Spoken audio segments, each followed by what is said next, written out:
السلام علیکم دوستو، میرا نام ہے اسیب شفقت اور آپ دیکھ رہے ہیں ہنسی ٹی وی۔ خانہ کعبہ سے متعلق ایسے حیرت انگیز حقائق جو کہ آپ یقیناً آج سے پہلے نہیں جانتے ہوں گے۔ اللہ کی عبادت کے لیے زمین پر سب سے پہلا گھر جو تعمیر ہوا وہ بیت اللہ ہی تھا، جس کے بعد طوفان نوح آنے کے بعد اس کے کچھ آثار باقی رہ گئے، جبکہ اس کی موجودہ تعمیر ابراہیم علیہ السلام نے اپنے بیٹے اسماعیل علیہ السلام کے ساتھ مل کر کی۔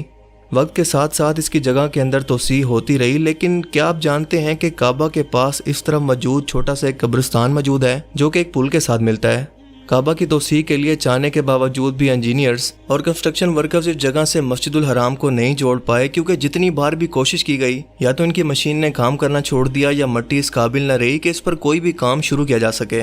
اسی لیے آخرکار تنگ آ کر اس جگہ کو چھوڑ دیا گیا، مگر تحقیق کرنے پر پتہ چلا کہ یہ وہ قبرستان ہے جہاں پر مشرکین مکہ اسلام سے پہلے اپنی بیٹیوں کو زندہ دفنا دیا کرتے تھے اپنی غیرت کے نام پر، کیونکہ اس وقت بیٹا پیدا ہونا فخر کی علامت تھی، جبکہ بیٹی پیدا ہونا شرمندگی اور نامردانگی سمجھی جاتی تھی۔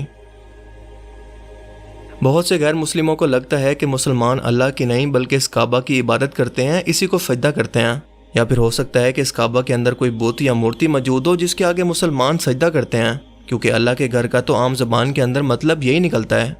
جبکہ ایسا بالکل نہیں ہے، کیونکہ مسلمان کعبہ کی نہیں بلکہ کعبہ کی رب کی عبادت کرتے ہیں، اور یہ اللہ کا گھر بس مسلمانوں کو ایک جگہ پر اکٹھا کرنے اور ایک امت بنانے کے لیے ہے کہ دنیا بھر کے مسلمان زمین کے سینٹر کے اندر موجود ایک ہی جگہ کی طرف منہ کر کے عبادت کریں، کیونکہ اسی کعبہ کے اوپر 7ویں آسمان پر ایک اور کعبہ بیت المعمور کے نام سے موجود ہے، جہاں پر ہر روز 70,000 فرشتے اللہ تعالیٰ کی عبادت کرتے ہیں، اور ایک بار جو فرشتہ یہاں پر عبادت کر لے زندگی بھر اس فرشتے کی دوبارہ باری نہیں آتی۔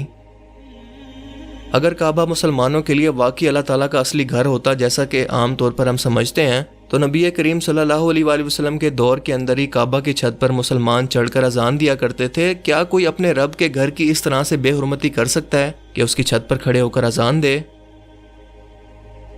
عام طور پر آپ نے خانہ کعبہ کی صرف یہ عمارت ہی دیکھی ہوگی، لیکن کیا آپ جانتے ہیں کہ خانہ کعبہ کے اندر کیا ہے؟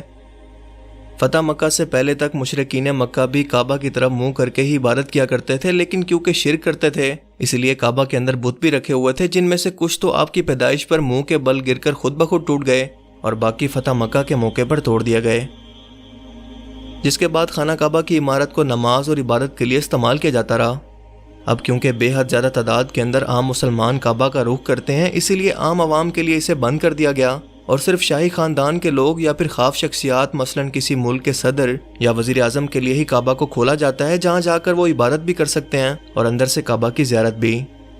کعبہ کی عمارت کے اندر جیسے ہی آپ دروازے سے اندر داخل ہوتے ہیں، ماربل کا ایک بڑا سا باکس موجود ہے جس کے اندر تمام آئل اور خوشبوئیں موجود ہیں، جن سے کعبہ کو سال میں 3 مرتبہ صاف کیا جاتا ہے۔ 3 بڑے پلرز کے ساتھ کچھ لٹکے ہوئے سونے کے مگ موجود ہیں جو کہ پچھلے 1400 سالوں سے بادشاہوں اور دنیا کے بڑے لیڈرز کی طرف سے تحفے کے طور پر دیے گئے۔ پلرز کے ساتھ موجود یہ مسنگ لائن جان بوجھ کر ایسے ہی چھوڑ دی گئی ہے اور ایک نشانی کے طور پر موجود ہے، کیونکہ یہ وہ ایگزیکٹ جگہ ہے جہاں پر نبی کریم صلی اللہ علیہ وآلہ وسلم نے فتح مکہ کے بعد کعبہ میں داخل ہو کر اس جگہ پر نماز ادا کی۔ کیا آپ جانتے ہیں کہ خانہ کعبہ میں داخل ہونے والے مین گولڈن دروازے کے علاوہ ایک اور خفیہ دروازہ بھی تاریخ کے اندر موجود رہا ہے جسے اب ختم کر دیا گیا ہے؟ 19 اگست سن 2018 کے اندر حج کے دوران ایک ان ایکسپیکٹڈ ہوائی طوفان مکہ کے اندر پہنچا، اتنا تیز طوفان کہ حاجیوں کے عارضی خیمے تک اکھڑ گئے۔ اسی دوران تیز بارش بھی ہوئی، لیکن سب سے حیرت انگیز منظر تب دیکھنے کو ملا جب ہوا سے غلاف کعبہ اڑنے لگا اور اس کی اصل عمارت حاجیوں کی نظروں کے سامنے تھی، جو کہ دنیا کے کچھ ہی مسلمان کو دیکھنا نصیب ہوتا ہے۔ اس وقت کعبہ کا ایک تاریخی سچ لوگوں کے سامنے آیا کہ تاریخ کے اندر کعبہ کا ایک اور دروازہ بھی موجود رہا ہے جس کا نشان واضح طور پر آج بھی موجود ہے، اور یہ سیدھی کالے رنگ کی ہاریزونٹل لائن اس دروازے کا اوپری حصہ تھا جس کے بارے میں آج بھی زیادہ تر لوگ جانتے ہی نہیں ہیں۔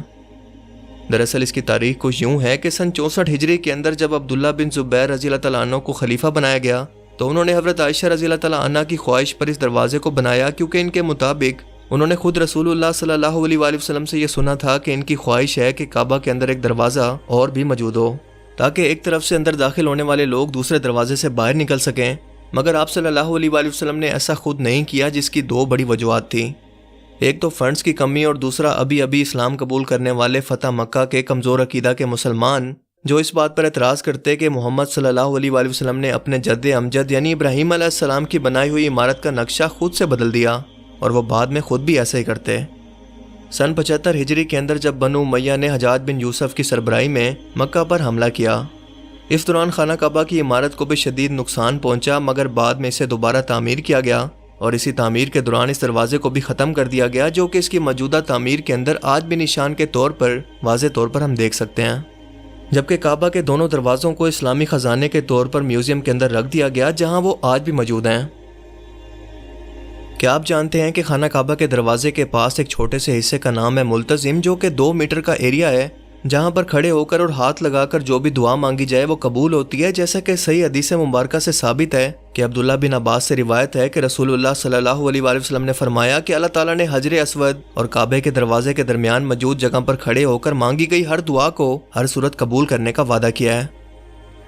کعبہ کی دیوار کے ساتھ موجود یہ سرکولر نچلی دیوار کو حجر اسماعیل یا حتیم کہتے ہیں، اور یہ وہ جگہ ہیں جہاں پر آدم علیہ السلام کی توبہ قبول ہوئی تھی، اور اسی لیے عمرہ اور حج کرنے والے لوگ یہاں پر 2 رکعت نماز نفل ادا کرنے کو بہت بڑی سعادت سمجھتے ہیں، کیونکہ ان کے بھی گناہ اس نماز کے بعد اللہ تعالیٰ بالکل ویسے ہی معاف فرما دیتا ہے جیسے ان کے باپ یعنی حضرت آدم علیہ السلام کی خطا کو معاف کیا۔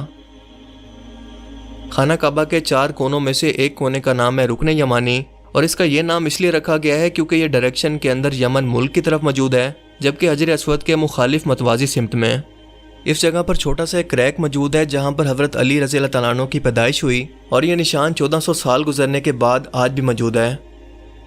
خانہ کعبہ سے متعلق حیرت انگیز حقائق کا یہ پارٹ 2 تھا۔ اگر آپ اس کا پارٹ 3 دیکھنا چاہتے ہیں تو مجھے کمنٹ سیکشن میں ضرور بتائیں۔ مجھے امید ہے کہ آج کی اس ویڈیو سے آپ کو بہت کچھ نیا جاننے کو ملا ہوگا، اور یہ ویڈیو آپ کو پسند آیا ہوگا۔ اگر یہ ویڈیو آپ کو انفارمیٹیو لگا تو اسے دوستوں کے ساتھ بھی ضرور شیئر کریں، اور اب میں ملوں گا آپ سے ایک ایسی ہی نئی انٹرسٹنگ ویڈیو میں۔ تب تک کے لیے اپنا بہت سا خیال رکھیے گا۔ Thanks for watching this video. اللہ حافظ۔ نمبر 3، خانہ کعبہ کے مختلف رنگ۔ ہم لوگوں نے خانہ کعبہ کو ہمیشہ کالے رنگ کی کسوہ اور سونے کے دھاگوں میں دیکھنے کی ایسی عادت ہو چکی ہے کہ ہم اس کو کسی اور رنگ میں تصور بھی نہیں کر سکتے۔ یہ روایت عباسد، جن کی گھر کا رنگ کالا تھا، کے دور سے چلی آ رہی ہے، لیکن اس سے قبل خانہ کعبہ مختلف رنگ کے غلاف سے ڈھکا رہتا تھا۔ ان رنگوں میں ہرا، لال اور سفید رنگ شامل ہیں۔ نمبر 4، خانہ کعبہ کی چابیاں ایک خاندان کی تحویل میں ہیں۔ فتح مکہ کے وقت نبی کریم صلی اللہ علیہ وآلہ وسلم کو خانہ کعبہ کی چابیاں دی گئی تھیں، لیکن بجائے اس کے کہ آپ صلی اللہ علیہ وآلہ وسلم یہ چابیاں اپنے پاس رکھتے، آپ صلی اللہ علیہ وآلہ وسلم نے یہ چابیاں بنی شائبہ خاندان کے عثمان بن طلحہ کو واپس کر دیں۔ اس وقت سے آج تک وہ ان چابیوں کے روایتی رکھوال ہیں، اور نبی کریم صلی اللہ علیہ وآلہ وسلم کے نادر الفاظ کی روشنی میں یہ چابیاں ہمیشہ ان کے پاس ہی محفوظ رہیں گی۔ حضور اکرم صلی اللہ علیہ وآلہ وسلم نے فرمایا تھا، اے بنی طلحہ، یہ چابیاں روز قیامت تک تیری تحویل میں رہیں گی، سوائے اس کے کہ وہ زور زبردستی تجھ سے غیر اخلاقی طریقے سے چھین لی جائیں۔